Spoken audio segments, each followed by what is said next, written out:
ನಿಮ್ಮ CN23 news ಚಾನಲ್ಗೆ ಸ್ವಾಗತ ಸುಸ್ವಾಗತ. ನಾನು ನಿಮ್ಮ ನಗರ ನಾಗೇಶ್. ಹಿಂದೆ ನಿಮ್ಮ CN23 ನ್ಯೂಸ್ ಚಾನಲ್ಗೆ ಸಬ್ಸ್ಕ್ರೈಬ್ ಆಗಿ ಬೆಲ್ ಬಟನ್ ಒತ್ತಿ.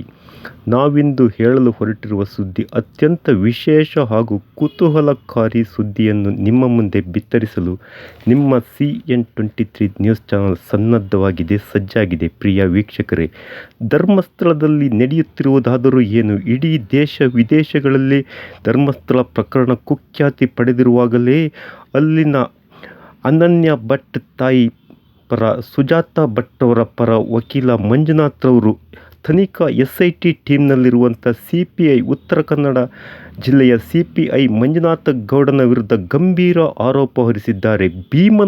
ಭೀಮನಿಗೆ ಬೆದರಿಕೆ ಒಡ್ಡುತ್ತಿರುವ ಅಲ್ಲಿನ SIT ಟೀಮ್ನ CPI ಆಗಿರುವ ಮಂಜುನಾಥ ಗೌಡನ ವಿರುದ್ಧ ಗಂಭೀರವಾದ ಆರೋಪ ಈಗ ಕೇಳಿಬರುತ್ತಿದೆ. ಹೇಳಿ ಕೇಳಿ CPI ಮಂಜುನಾಥ್ ಒಳ್ಳೆ ಅಧಿಕಾರಿ ಎಂದು ನಾವು ತಿಳಿದಿದ್ದೇವೆ. ಈ ಹಿಂದೆ ಹೊಸನಗರ ತಾಲೂಕು ಹಾಗೂ ದಕ್ಷಿಣ ಕನ್ನಡ ಜಿಲ್ಲೆಯ ಮಣಿಪಾಲ್ನಲ್ಲಿ CPI ಆಗಿ ಕಾರ್ಯನಿರ್ವಹಿಸಿದ ಮಂಜುನಾಥ್ ಗೌಡ ಉತ್ತಮವಾದ ಕಾರ್ಯವನ್ನು ನಿರ್ವಹಿಸುತ್ತಿದ್ದಾರೆ.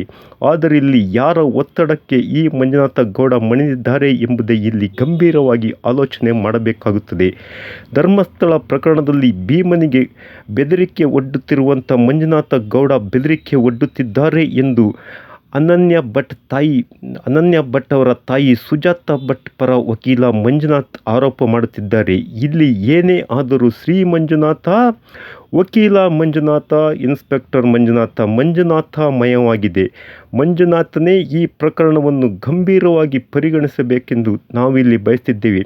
ಪ್ರಣಾಮ್ ಮೊಹಂತಿ ಅನುಚೇತಂತ ಅನುಭವಿ ಅಧಿಕಾರಿ ಹಾಗೂ ದಕ್ಷ ಅಧಿಕಾರಿಗಳು ಈ ಪ್ರಕರಣವನ್ನು ಭೇದಿಸುತ್ತಿದ್ದಾರೆ. ಆದರೆ ಇಲ್ಲಿ ಮಂಜುನಾಥ ಗೌಡನ ಹಕ್ಕಿಕತ್ತು ಏನು ಎಂಬುದೇ ಇಲ್ಲಿನ ವಿಶೇಷವಾದಂಥ ವರದಿ ಕಂಡ್ರಿದು.